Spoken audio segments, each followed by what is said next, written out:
자, 오늘 저희가 함께 파헤쳐볼 자료는요. 커밍순 작가의 퇴사 후 나를 브랜딩합니다입니다. 사실 브랜딩으로 인생을 바꾼다 뭐 이런 말 들으면 솔직히 좀 허황되게 들릴 때가 많잖아요.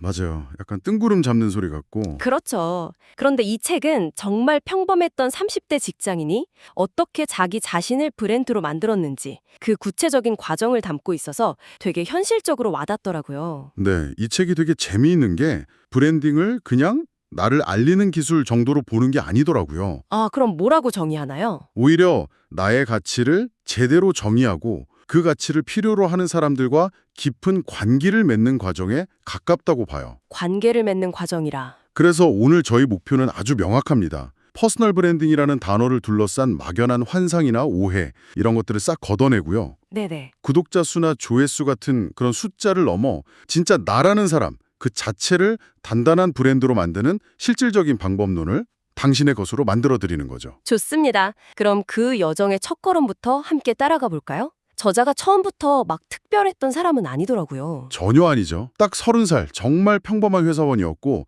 매일 언제든 대체될 수 있다 이 불안감에 시달렸다고 해요. 아마 많은 분들이 공감하실 거예요. 그렇죠. 그러다가 이제 SNS에서 되게 자유롭게 사는 크리에이터들을 보면서 나도 저렇게 내 이름으로 살고 싶다. 이런 열망을 딱 품게 된 거죠. 그리고 정말 대단한 게 퇴사하고 나서 별다른 기술이나 장비도 없이요. 맞아요. 낡은 노트북 한 대로. 네, 노트북 한 대로 커밍순이라는 유튜브 채널을 시작했다는 점이에요. 채널 이름도 의미가 있죠. 내가 주인공이 되는 시간은 곧 온다 뭐 이런 자기 암시 같은 거였다고 하더라고요. 그 절실함으로 3년 동안 무려 480개 영상을 올렸고요. 결국 10만 구독자를 달성했어요. 와, 480개? 네, 근데 여기까지 들으면 보통 역시 10만 유튜버 정도는 돼야 인생이 바뀌는구나 싶잖아요. 보통은 그렇게 생각하죠. 근데 저자가 바로 그 지점에서 아주 단호하게 선을 그어요. 어떻게 말하죠? 인생을 바꾸는데 10만 구독자 그거 전혀 필요 없다고요. 네, 10만 명이 필요 없다고요? 심지어 1만 명, 아니 그보다 훨씬 적은 수의 사람들과 연결되는 것만으로도 충분히 가능하다고 말해요. 여기서부터 기존의 성공 공식이랑은 전혀 다른 이야기가 시작되는 거죠. 잠시만요. 그건 좀 의외네요. 관계의 밀도가 중요하다 뭐 이런 이야기는 알겠는데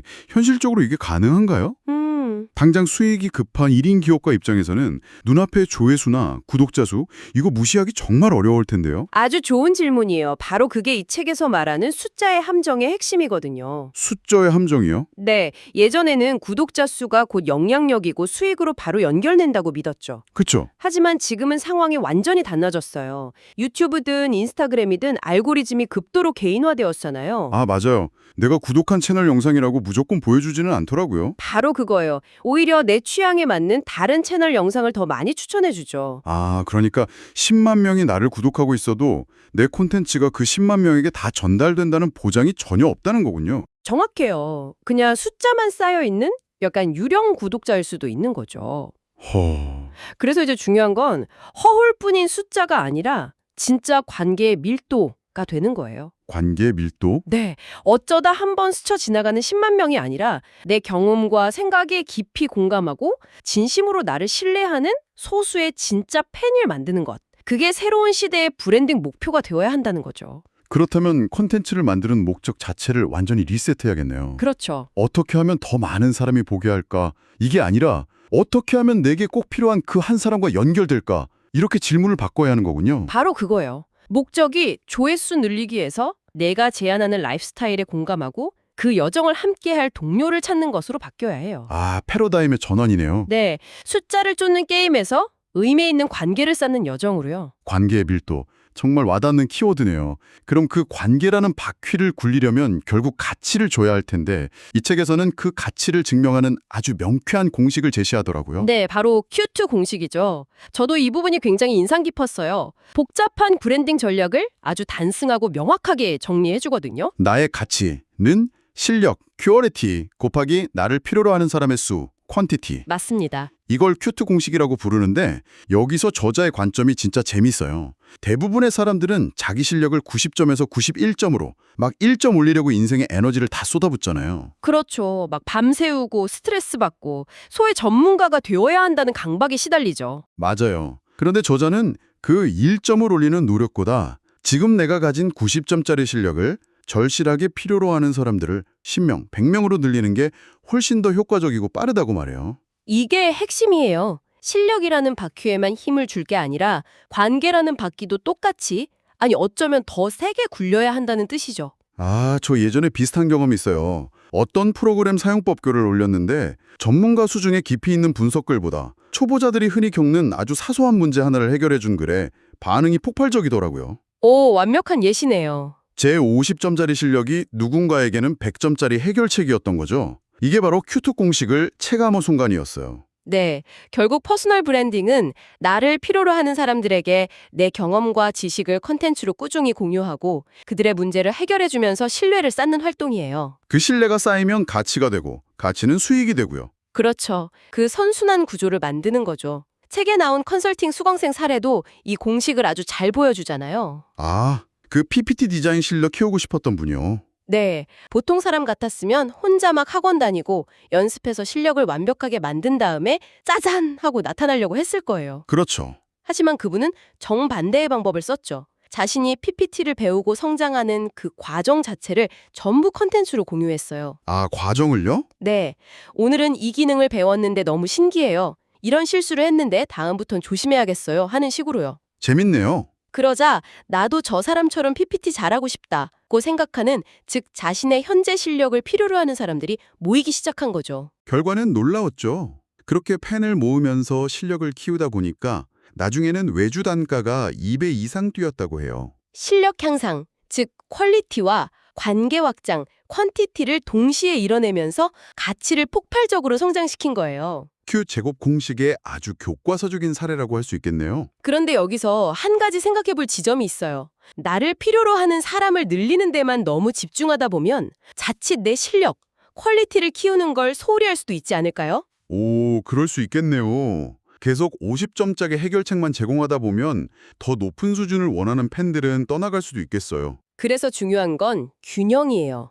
Q제곱 공식이 실력은 필요 없다는 뜻이 절대 아니거든요. 아, 그건 아니군요. 그럼요. 실력을 꾸준히 쌓아가는 동시에 그 성장 과정을 공유하면서 모든 단계의 사람들을 나의 팬으로 만들어야 한다는 거죠. 아, 내가 50점일 땐 0에서 40점 사이의 사람들을 돕고 70점이 되면 60점 이하의 사람들을 돕는 식으로요? 정확합니다. 나의 성장 자체가 곧 팬들을 위한 컨텐츠가 되는 선순환 구조를 만드는 게 핵심입니다. 알겠습니다. 그럼 이제 관계를 쌓는 가장 중요한 재료, 바로 진정성에 대한 이야기로 넘어가 볼게요. 다들 진정성 있게 다가가라, 진정성이 무기다라고 말은 하는데 이 진정성이라는 게 정말 귀에 걸면 귀걸이, 코에 걸면 코걸이처럼 모호하잖아요. 맞아요. 너무 추상적이죠. 이 책에서는 그 모호한 단어를 어떻게 구체적으로 풀어내고 있나요? 이 책이 제시하는 해법은 아주 의외의 지점에서 출발해요.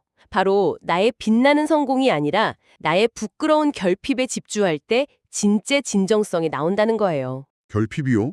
보통은 자신의 강점이나 성공 스토리를 보여주면서 사람들을 끌어모으려고 하지 않나요? 약점을 드러내는 건 왠지 좀 꺼려지잖아요. 그게 바로 우리가 빠지기 쉬운 함정이죠. 예를 들어 볼게요. 그냥 누구네 경제적 자유를 이룰 수 있습니다 라고 외치는 메시지, 네. 그리고 저자의 경험을 빌려서 가족을 지킬 돈이 없어서 너무 힘들었던 경험 때문에 퇴근 후 부업을 시작해 3년 만에 월 500만 원의 현금 흐름을 만들었습니다 라고 말하는 메시지. 둘 중에 어떤 게 더 마음에 와닿으세요? 당연히 후자죠. 뜬구름 접는 구호가 아니라 한 사람의 절박한 고통과 그걸 극복해낸 구체적인 과정이 눈에 그려지니까요. 신뢰가 훨씬 더 가네요. 바로 그거예요. 나의 결핍, 즉 내가 겪었던 문제와 그것을 해결하기 위해 발버둥 쳤던 노력의 과정, 그 스토리가 사람들의 마음에 훨씬 더 강력한 진정성을 전달한다는 거죠. 그래서 이 책에서는 꾸며낸 페르소나가 아니라 실제 내 경험에서 나온 내적 키워드와 외적 키워드를 결합해서 나만의 구체적인 캐릭터를 만들고 조언해요. 내적 키워드와 외적 키워드요. 조금 더 쉽게 설명해 주실 수 있을까요? 물론이죠. 내적 키워드는 MBTI 성향이나 행동 습관처럼 수치로 표현하기 어려운 나만의 고유한 특성이에요. 네. 그리고 외적 키워드는 나이, 직업, 경력, 성과처럼 객관적으로 증명할 수 있는 사실을 말하고요. 예를 들어 남의 시선을 별로 신경 쓰지 않는 성향, 내적, 그리고 20년 된 낡은 차와 최소한의 캠핑 장비, 외적, 이걸 결합하면 어떤 캐릭터가 떠오르세요? 뭔가 화려함보다는 소박한 행복을 추구하고 혼자만의 시간을 자유롭게 즐기는 30대 남자의 모습이 그려지네요. 그렇죠. 이렇게 구체적인 캐릭터가 만들어져야 사람들이 나를 단순한 정보 전달자가 아니라 하나의 인격체로 인식하고 관계를 맺고 싶어 한다는 거예요. 결국 진정성은 나는 착한 사람이야 라고 말하는 게 아니라 나의 경험을 바탕으로 구축된 구체적인 캐릭터를 통해 저절로 느껴지게 만드는 고도로 설계된 전략에 가깝다는 거군요. 맞아요. 그래서 이 책은 진정성 있는 브랜드를 설계하기 위한 3가지 핵심 질문을 꼭 기억하라고 강조해요. 어떤 질문들이죠? 첫째, 이 주제는 내가 진짜 관심 있고 즐길 수 있는가? 이건 나 자신에 대한 질문이고요. 네. 둘째, 이 주제로 누군가에게 실질적인 도움을 줄 수 있는가? 이건 상대방에 대한 질문. 아, 그리고 셋째, 이 주제를 통해 내가 궁극적으로 이루고 싶은 목표는 무엇인가? 이건 목적에 대한 질문이죠. 나, 상대, 그리고 목적 이 3가지 축이군요. 이 중에 하나라도 빠지면 채널이 방향을 잃고 흔들리기 쉽겠네요. 정확합니다. 이 3가지 축이 명확할 때 당신의 채널은 절대 흔들리지 않는 강력한 why, 즉 존재 이유를 갖게 돼요. 저자의 차박 캠핑 채널이 딱 그 예시죠. 아, 그 채널이요. 단순히 차박이 재밌어서 시작했지만 누구에게나 혼자만의 멍때림이 필요하다는 메시지를 전하고 싶다는 명확한 why가 있었어요. 그 메시지가 사람들에게 통했군요. 네, 그리고 이 메시지는 과거에 인간관계로 힘들어했던 자신의 결핍에서 나온 거였죠. 이 메시지에 깊이 공감하는 사람들이 모이면서 단단한 팬덤이 형성된 거예요. 좋습니다. 나의 결핍에서 진정성의 씨앗을 찾고 QR2 공식을 통해 가치를 증명하는 법을 배웠어요. 그럼 이제 본격적으로 사람들을 모으고 관계를 발전시켜야 할 텐데요. 그렇죠. 이제 실행 단계죠. 저자는 컨텐츠를 만들 때 목적에 따라 명확하게 구분해서 기획해야 한다고 강조하더라고요. 네, 총 3가지 유형의 컨텐츠로 나눠서 설명해요. 첫 번째는 유입용 컨텐츠예요. 유입용 컨텐츠. 말 그대로 새로운 사람들이 들어오게 만드는 거군요. 네, 맞아요. 내 채널을 발견하고 찾아오게 만드는 미끼 역할을 하는 컨텐츠죠. 주로 사람들의 즉각적인 궁금증이나 문제를 해결해주는 정보성 컨텐츠가 여기에 해당하겠네요.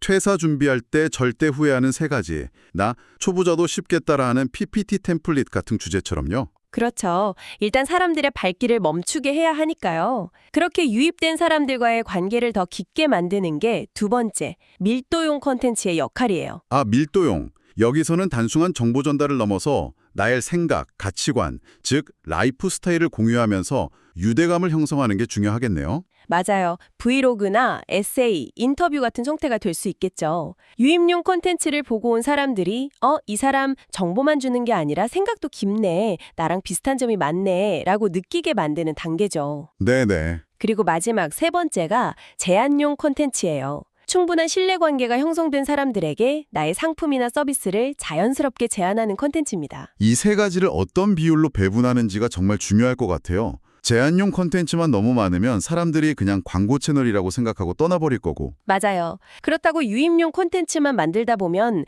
깊은 관계를 맺기는 어려울 테니까요. 그렇죠. 그래서 저자는 특히 초보 1인 기업가에게 유입용 7, 밀도용 2, 제안용 1의 황금 비율을 추천해요. 7대 2대 1이요. 네, 처음에는 문제 해결 중심의 정보성 콘텐츠로 최대한 많은 사람들의 관심을 끌어모으고 그 과정에서 점차 나의 라이프 스타일과 철학을 공유하며 관계의 밀도를 높인 뒤 마지막에 그 신뢰를 바탕으로 조심스럽게 제안으로 연결하는 전략이죠. 이 전략에서 가장 주의해야 할 점이 있다면 뭘까요? 가장 중요한 건 이 3가지 유형의 콘텐츠가 따로 놀면 안 된다는 거예요. 아, 일관성이 있어야 한다는 거군요. 네, 모든 콘텐츠에 나의 핵심 가치와 메시지가 일관되게 담겨 있어야 해요.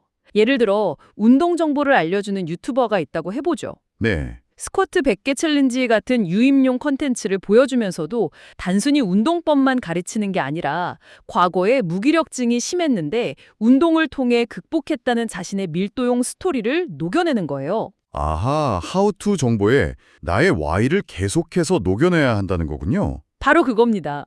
그래야 정보만 얻고 떠나는 사람이 아니라 나의 메시지에 공감하는 팬이 남게 되겠네요. 이 3가지 콘텐츠가 유기적으로 연결될 때 마법 같은 일이 일어나요. 어떤 마법이죠? 당신의 채널을 처음 방문한 사람은 구독자가 되고 구독자는 당신의 생각에 공감하는 팬이 되며 팬은 당신의 성장을 응원하며 기꺼이 지갑을 여는 고객이 되는 아름다운 선순환 구조가 만들어지는 거죠. 오늘 이렇게 퇴사 후 나를 브랜딩합니다를 쭉 훑어보니까 이게 퍼스널 브랜딩이라는 게 단순히 나를 화려하게 포장하는 기술, 그게 아니었네요. 아니었죠? 오히려 나의 가장 솔직한 이야기. 때로는 부끄러운 결핍에서 시작해서 다른 사람의 문제를 해결해주고 깊은 관계를 맺어가는 여정 그 자체였던 것 같아요. 눈에 보이지 않는 관계의 밀도에 집중할 것. 네.